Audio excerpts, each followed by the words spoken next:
Wala kang tanging paraan para magkapera kami. Para mapaoperahan namin si tatay. Pagdating ni Samantha sa kanilang bahay, hindi siya sinalubong ng papuri kundi ng pagdududa.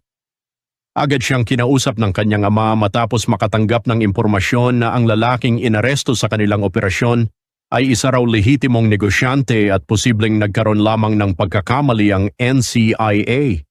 Hindi ito nagustuhan ni Samantha. Ipinaliwanag niyang ginawa lamang niya ang kanyang tungkulin bilang isang ahente. Kumilos siya batay sa ebidensyang nasa kanyang harapan at sa paniniwalang tama ang kanyang naging desisyon. Kaya hindi niya matanggap na mismong ama pa niya ang unang kumuwestiyon sa kanyang ginawa, sa halip na unawain at suportahan siya. Dahil dito mabilis na uminit ang kanilang pagtatalo. Habang palala ng palala ang kanilang argumento, hindi na nakatiis ang ina ni Samantha at namagitan. Ipinaalala nito sa kanyang asawa na bago pa man siya naging dating general, isa muna siyang ama.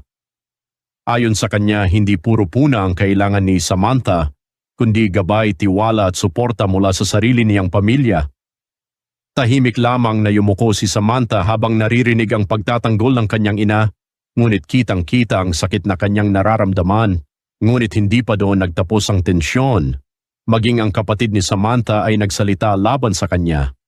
Galit nitong sinabi na dahil sa katigasan ng ulo ni Samantha at sa hindi nito marunong makinig, unti-unti nang nasisira ang kanilang pamilya.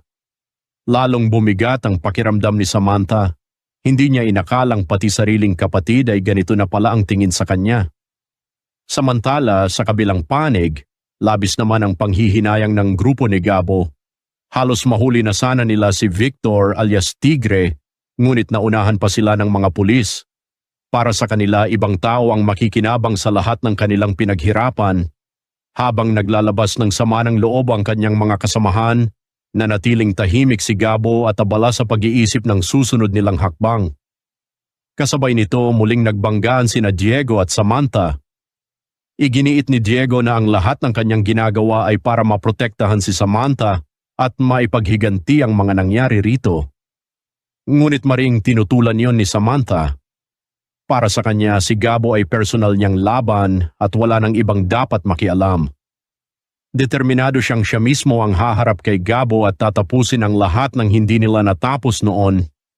Dahil dito lalo pang uminit ang tensyon sa pagitan nilang dalawa. Sa kabilang banda, galit naman si Betsay kay Gabo. Ipinaalala niyang mabebenta na sana nila ang motorsiklo upang magkaroon ng perang magagamit sa operasyon ni Rudy. Ngunit dahil sa mga nangyari, lalo lamang silang nalubog sa problema. Sa bawat araw na lumilipas, mas lumiliit ang pag-asang mailigtas ang ama ni Gabo. Ramdam sa kanyang mga salita ang pagod, pagkabigo at desperasyong dala ng kanilang sitwasyon. Sa kabila ng lahat ng ito, hindi nawala ng pag-asa si Gabo.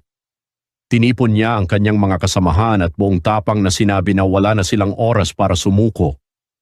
Nakasalalay ang buhay ng kanyang ama kaya kailangan nilang humanap ng panibagong paraan upang makalikom ng malaking halaga para sa operasyon.